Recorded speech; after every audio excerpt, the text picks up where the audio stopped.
Barton FM, following Barton Town. Sport on Barton FM is sponsored by Easy Buy. It's Thursday evening. We're down here at Bayscar School where the development squad are training and the first team a bit later on. Hopefully tonight we're going to have a word with Simon Burnett, manager of the development squad, and of course with Danny North, the manager of the first team. Good evening, Simon. Evening, you alright? That's another cold night down here. Yes, it is. Numbers are low tonight, but yeah. So, how are the boys getting on? Yeah, so playing really well actually. Results haven't been that good, but beginning of the season we weren't playing very well either, so we were getting beat deservedly and performances weren't great, but since sort of December they've really started to play well. Had some games where they've probably lost and deserved something out of the game, but they got through. They played away to Boston last game before Christmas, got through at the next round of the cup, and then we played Cleethorpes at the weekend just gone, and we got a 0-0 draw and probably deserved the win. So yeah, they're starting to turn the performances into results now. Okay, so they don't get a winter break like some of them. I think the reserves had a winter break, haven't they? Yeah, because we played all our games away.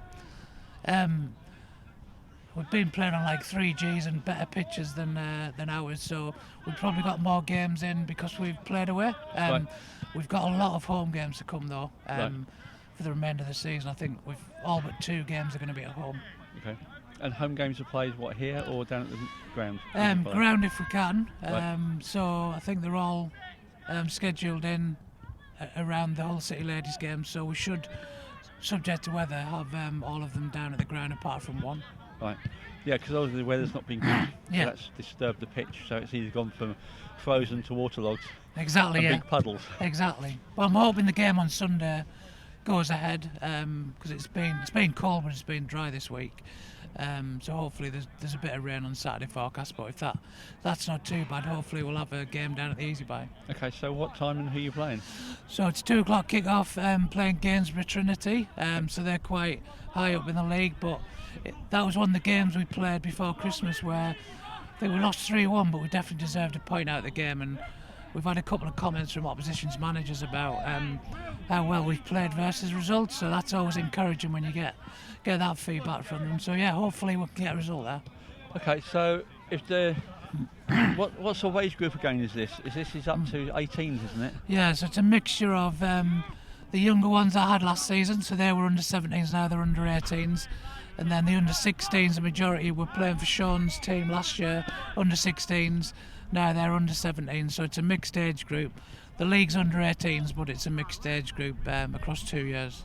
Okay, so we've obviously got players here that we're looking to go out to the reserves next season and perhaps the first team. Yeah, so we had reserves game at the weekend. There was a couple of my lads from last year's older group were playing. Seb started for the reserves, and we had a couple of the development squad from this year on the bench as well, so they're fairly well represented. Lee's very sort of good on that side of things to try and bring the youth through like Steph did, so it's a good continuation, yeah. Without wishing to sort of pick favourites, have we got players here that sort of stand out for the future, do you think? I think there's a fairly good group in every age group that if they stick in, work hard, there's lots and lots of potential. I'm not just saying that. I've said to Lee and I said to Steph before that there's no superstars. I think there's good cohorts in both age groups that if they get their heads down, there could be challenging for the reserves squad and team in the years to come, which was the whole point of setting this up really, which is great. Yeah, okay. Well, thank you very much. Thank you for your time. No worries. Cheers, I'm sure the guys get back and get warmed up nice and warm. Yeah, cheers mate. Cheers, Thank you. Bye. Good evening, Danny. Good evening. I suppose the first question we should ask is, how is Brooklyn Dennis? So, it's obviously quite a bad one. His kneecap, I believe, popped out and went back in again. So he had an X-ray, which obviously showed everything's fine, but he now needs an MRI to look at the ligaments and what the extent of the damage is. He did tell me he's back up and walking and that on it again, so that's a positive sign, but I've got no clue at the minute the time frame of how long he's going to be out. Right. Yeah, it looked pretty nasty. Yeah, he was only on for a few minutes, wasn't he? Yeah. So I think he came on in like the 73rd minute, and I think within a couple of minutes he's down. Like no one near him really. I think, which is always a massive worry. But yeah, unfortunately it's one of them things, and hopefully he gets his scan and we can have a look at how long it's going to be, and obviously we're here to help him and just go from there really.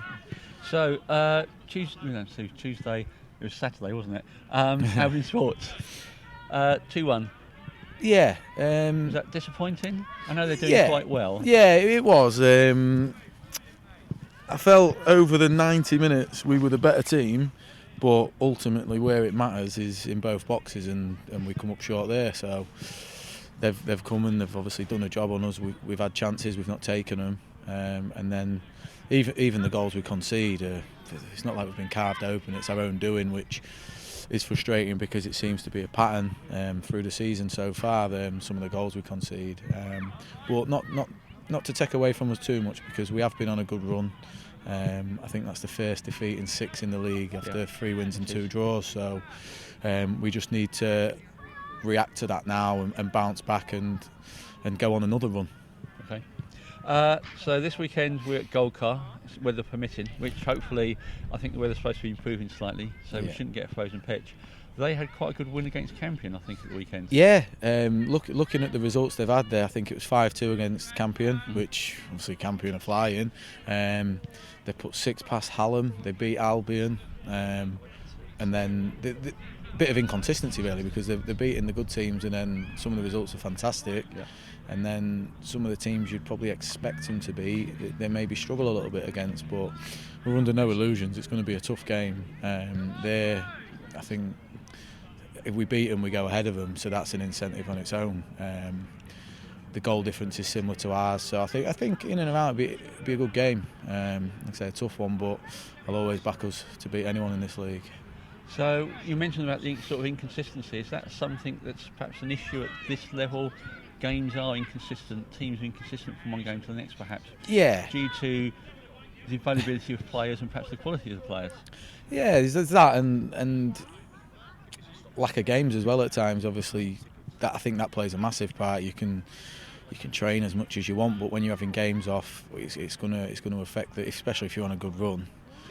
You want the games to just keep coming thick and fast, but yeah, obviously it all comes down to there's that, like you said, the availability of players. It's at the end of the day, it's part-time football, and it's a second job or a hobby to some. So obviously, if work, like with us with Lacey, work gets in the way quite a lot. But at the end of the day, that's his livelihood. So it's something you have to deal with at this level, and everyone's in the same boat really. So we just mentioned Brooklyn Dennis a bit earlier. He is presumably at college or university, or is he working? Working. So how does this affect other players if they get an injury at this level and they're off work for any length of time? Is that how big a problem is that for them? Obviously it's not ideal. I know he's been off work this week, or he was at the start. Obviously there's insurances and that in place, but it's one of them things. If you're a self-employed bricklayer, yeah, you're in a bit of trouble, then, aren't you? Yeah, at desk is not so difficult. Yeah, of course. Yeah, I think, but it's the risk that obviously people play football because they love it and they love doing it, and you can't live your life being safe all the time. Obviously, when you step onto a pitch, there's risks of anything nowadays, but people do it for the love of the game and probably don't think too much about injuries and stuff. They just go out to play football and enjoy themselves, and sort of that's how I know I thought, and a lot of people do. Okay, so today, have you got anybody? Obviously, you're picking up from the reserves again today in training. Yeah, so we're going to join in together at some point in training. There is a couple missing for Saturday. Kingy's his knee. He's out for possibly a couple of weeks. Henry Cook, who obviously just come back, he's away at some fitness tournament in Amsterdam. That he's to be fair to him, he's been smashing the fitness, and it just happens it fell on the weekend, so you can't. It's just one of them things. Lacey's back at work.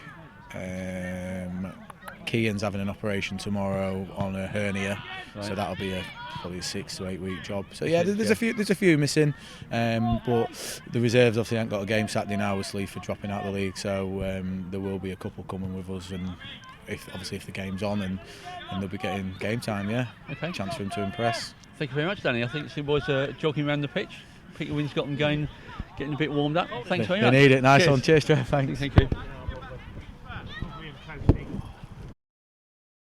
For the latest Barton Town news and information, visit the club's website at www.bartontownfc.co.uk. That's it for this edition of Swans Talk. Thanks for listening.